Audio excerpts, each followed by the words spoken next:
You're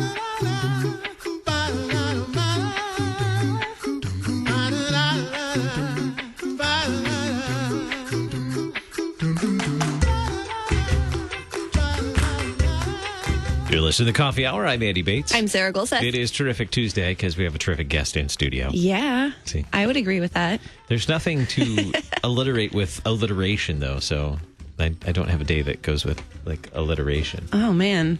It's not a good one. But see, our guests are starting to send in a fun little... This is true. Fun little alliterated days that we can use. That's right.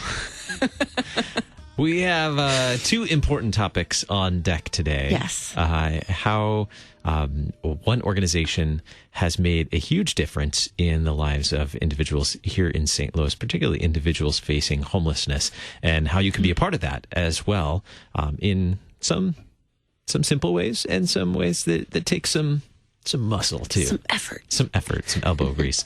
So we're going to talk about that in just a little bit, and what's happening in Nebraska and surrounding states with flooding. We're going to get an update from LCMS Disaster Response as well. Thanks to Concordia University, Wisconsin for supporting the Coffee Hour. Find out more about Concordia University, Wisconsin at cuw.edu. That's cuw.edu. Joining us in studio this morning, Deaconess Dr. Kim Shave. She's the CEO of Humanitry. I love saying that. He was so excited to write that email to you and be like, I could write Deaconess Doctor. Oh, it still just doesn't sound right.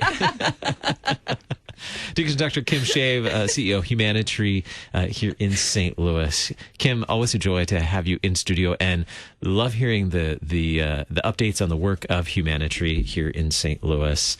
Thanks so much for joining us. Yeah, thanks for having me. We could call it Transformational Tuesday. There we go. Tuesdays. Much better. There we go. That's way better. I can't even call myself alliteration Andy because all the better alliterations come from our guests. So yeah, well, Kim, how has Humanitry made a difference in the lives of those facing homelessness here in the St. Louis area? This has been since, 2006? Yeah, there was a merger in 2006, but the organization originally was at work well over 130 years ago. There was a Lutheran pastor in town, along with some deaconesses, believe it or not, that really saw the need to reach out to some of the street children that were homeless at the time in the city, especially. So through the years, it's evolved, it's changed a little bit. But as of now, since 2006, we were renamed Humanitry through a merger of three organizations. And now our primary focus is with our transformational housing program, where we're really trying to transform the lives of families that are homeless in the St. Louis area. We're different from shelters in that we serve families. Typically, it's a single mom, or perhaps it's a married couple as well that have multiple children, one or more children. I think our average family has 2 children. How have you seen a difference in the work that Humanitry does in your time there? Yeah, so I just celebrated my 1-year anniversary. Congratulations. It's been a great year. It's just been so much fun to just really dig in and work hard to try to reestablish our connections with the Lutheran churches and the Lutheran community. We had been heavily government grant funded in the past, and our board had made a decision a couple years ago to go in a different direction and really seek out private funding in a way that would allow us to perform the services or offer the services that we do in a way that's truly helpful. The government funding was really funding rapid rehousing, where you pretty much get someone into a house, a lease in their name, you step away, you're done. And that doesn't treat the root cause of what caused them to be homeless in the first place. So our program is about 18 months to 24 months. And we are truly working with the families on household management skills, parenting skills, helping them to save, helping them with employment skills, or finding employment if they don't have jobs, and truly transforming lives. And where have you seen that transformation happen? Share with me a story of how you've seen it happen. I was thinking of someone who we have been recently helping, who's just been wonderful, and she's just been so thankful and very much full of faith. I think her faith has been restored and renewed quite a bit with the help of Humanitry and finding us. She had been living in a subpar apartment. Her landlord was required to make some required updates in the apartment. He refused to do it, and as a result, she had to move out. It was no longer up to code, so she had to move out.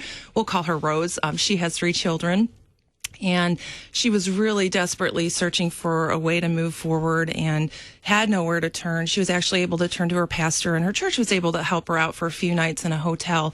But as she was going from agency to agency, she just was somewhat told the same thing. We can't help you. Here, call this number. Here, try this agency. And for some reason, she thought of Humanitary, was in some way connected to us in the past, decided to give us a call, decided at the last minute, you know what, I'm not going to call, I'm just going to show up there. She would credit that to the Holy Spirit or God kind of giving her that little nudge to come in. And when she came in, her little daughter was with her as well. And our director of programs was the one that actually interacted with her.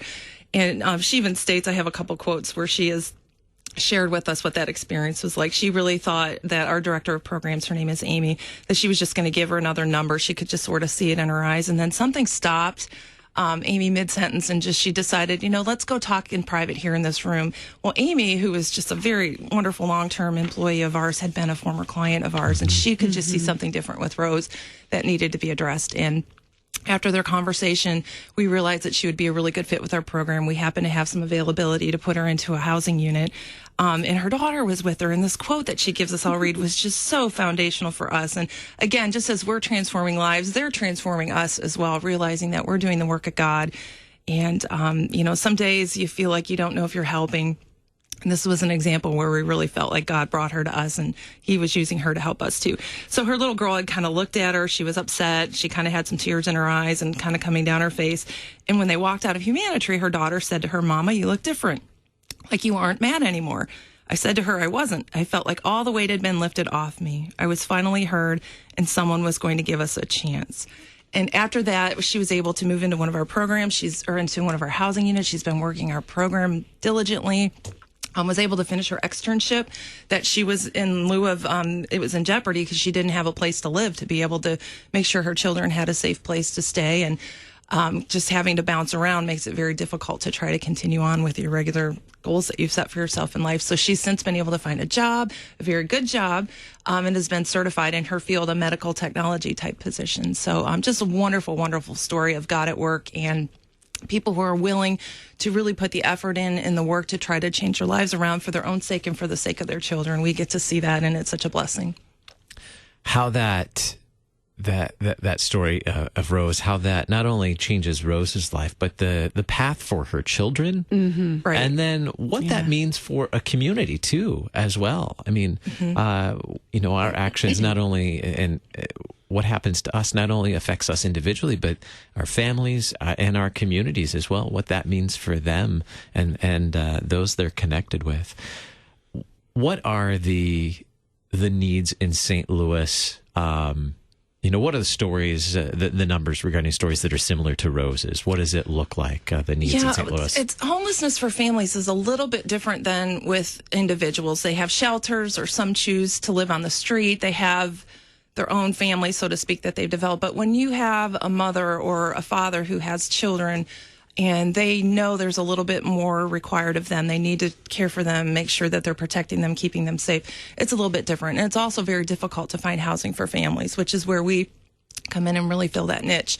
So for families, typically, and there are well over 5,000 of them in St. Louis, children, I should say, that are without homes based on the public school district records. And they're basically couch surfing and they're moving from home to home, which is just not giving those children the kind of stability that they need to perform well in school, to just be able to get the type of sleep. We were talking about the time change and how we're struggling, but you think about a little child that has nowhere safe to sleep. They don't have their own bed, and what that does when they're trying to go to school and just, live a very difficult life in circumstances that the rest of us really aren't really closely familiar with. It just really adds up. So with our program, we're not only able to serve the parents, but we have opportunities to interact with the children and show them a different way forward as well. Yeah. So we have some opportunities to support the work of Humanitary. Yes. One of those is coming up next month, in about a month. Yes. Trivia night. St. Louis style and good St. Louis fashion. It is. Not being from here, my first trivia night I attended last year was for Humanitary. We have another one coming up, April 26th, and you can get more information on our website. But any of the proceeds from that is going directly to serve the homeless families, not only maintaining the homes that we have in our cadre of properties that we own, but also for the services that we provide and the material goods that we provide for them. When they come into our program, they don't just get a roof over their head. We furnish the entire unit. We try to help them with the food and supply needs as well. And so Trivia Night is one way that you can support the work of Humanitary, but also you need some elbow grease too, right? Absolutely. So tell us a little bit about volunteering with Humanitary. Sure. We have just about a minute and a half. Okay, we are rolling out our new volunteer program. If you're interested, feel free to go to our website and we'll connect you. So we have lots of opportunities. We have group sessions with our clients where they're learning new skills or they're dealing with some counseling type issues and they bring their children. So we have childcare needs. We have events throughout the year that we would welcome people to help us to plan and carry those events out in a helpful, organized manner. We have properties that we own where we're always looking for people that are interested in mowing or doing light maintenance for us.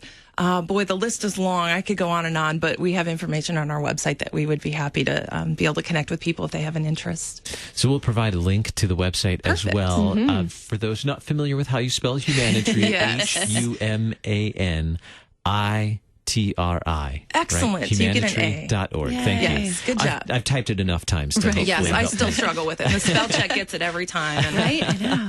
Yep. Humanitry.org is the site where you can find out more information about the great work that they're doing here and how you can be a part of that as well and help see some more of those transformational stories. Our guest today, Deaconess Dr. Kim Shave, she's CEO for Humanitry. And again, the date for that trivia night? April 26th. 26th. Very Yes. good.